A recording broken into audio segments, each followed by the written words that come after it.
በስመ አብ ወወልድ ወመንፈስ ቅዱስ አሐዱ አምላክ አሜን።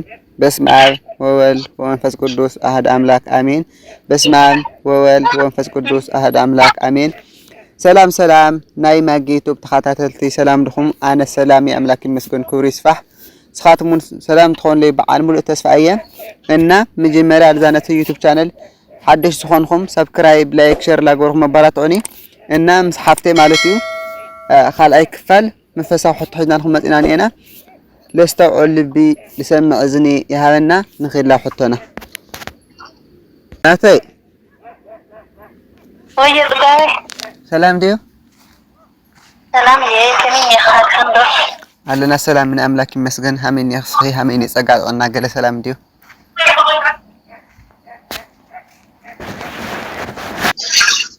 ሃሜን ኹምን ይኺ ሃሜን ይጸጋጥና ገለ ሰላም ዲዮ ሰላም ይቻላል አምላክ ይመስገን ኻልካን ፈጥና ገለ ሰላም የሰላም የአምላክ ይመስገን ክብሩ ይስፋሕ እና ካልኣይ ክፋል መንፈሳዊ ሕቶ ማለት እዩ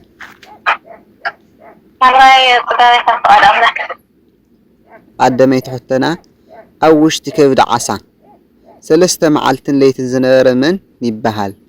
ሀ ዮናስ፣ ለ ዮሴፍ፣ ሐ ሙሴ፣ መ ዳንኤል። السلام عليكم ورحمة الله وبركاته. السلام عليكم ورحمة الله وبركاته. السلام عليكم نبي يونس. ጸጋ በረኮት ይብዛሕልኺ ናብ ካልኣይ ሕቶና አቦና ሙሴ ኣብ ክንደይ ዕድሚኡ ዓሪፉ? ሀ ሚእቲ፣ ለ ሚእቲ ሰላሳይ፣ ሐ ሚእቲ ዕስራይ፣ መ ሚእቲ ኣርባዓይ። أنا سمعنا صوت بركتنا زحلها مئة عشرة. ጸጋ በረኮት ይብዛሕልኺ ላብሳሰይ ትሕቶና ናይ ኣዴና ቅድስቲ ድንግል ማርያም ኣዶ መን ትበሃል?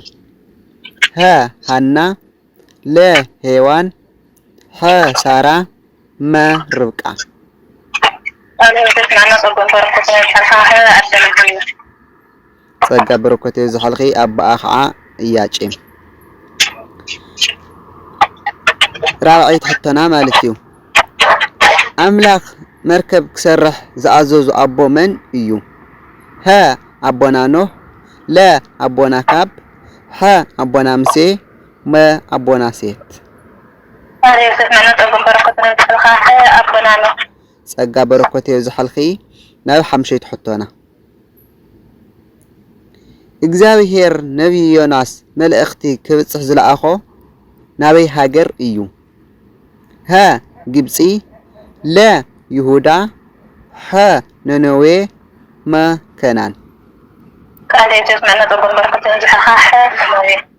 ጸጋ በረኮት ይብዛሕልኽና ሓፍቲ ላብ ሻድሸይት ሕቶና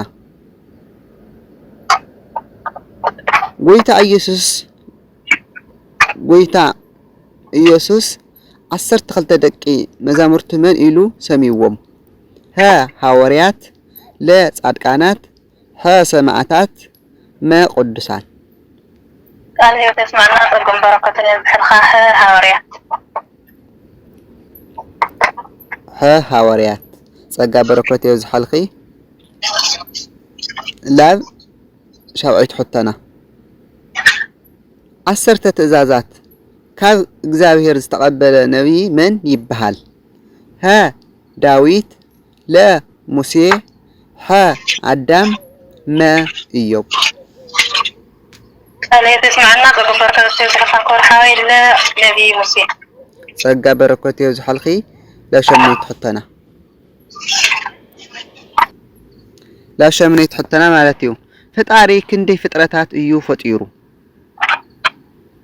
ሀ 44፣ ለ 22፣ ሐ 33፣ መ 11።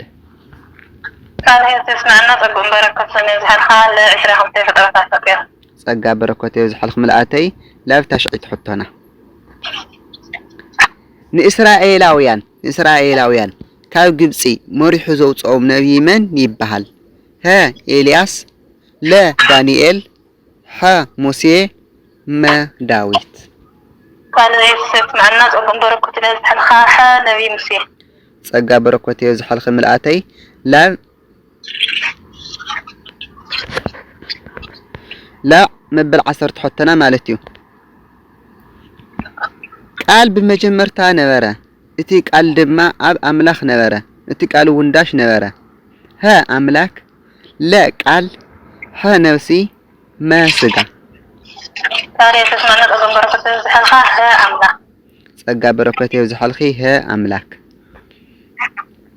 ንመጀመሪያ ጊዜ ብስጋ አብዛ ምድር ዝሞተ መን እዩ ንመጀመሪያ ጊዜ ብስጋ አብዛ ምድር ዝሞተ መን እዩ ሀ ዳዊት ለ አዳም ሀ አቤል መቃኤል تاريخ اسمعنا أظن بركة زحلخا ها أبيل ጸጋ በረከት ይብዛልኺ መበል 12 حطنا كافتن 10 تدناجل مرعوي كأتو كله طوافن زدالوا كندي إين كافتن 10 تدناجل مرعوي كأتو كله طوافن زدالوا كندي إين ها حمشتا لا شوعتا ها سلستا ما 10 تاريخ اسمعنا أظن بركة زحلخا ها حمشتا ጸጋ በረከት ይብዛልኺ መልአተይ ለመበል 13 حطنا 13 نحاس 13 زوعل عبي بعلناي بتكريستيان انتاي يبهال نحاس 13 زوعل عبي بعلناي بتكريستيان انتاي يبهال ها دور بيزن لا دور سينا ها دور تاور ما دور سلام هذا تسمعنا تقوم بركتنا زحلخا ها دور تاور ጸጋ በረከት ይብዛልኺ መልአተይ ለመበል 14 حطنا ሰማይን ምድርን ክሐልፍ እዩ ዳሽ ግን አይ ክሐልፍን እዩ ها مريت لا امنت حق علي ما تسفاي قال هي تسمعنا تقوم بركتنا زحلخا حق علي ጸጋ በረከት ይብዛልኺ መልአተይ እና ናይሎም አንቲ ሕቶ እዚ መስል ነይሩ ከምኡውን ሳሳይ ክፈራዓይ ክፈልሕና ንመጽኢና ብፍቃድ ፈጣሪ እና መልአተይ ለጸጋ በረከት ይብዛልኺ ቃለ ህይወት ይስማዓልና እና ኩራት ሓቲውን لايك شير سبسكرايب لا غوركم مبارات عنا سسناينا اخم طعمي زفتكم طعمي زخوركم باي سلام كن لي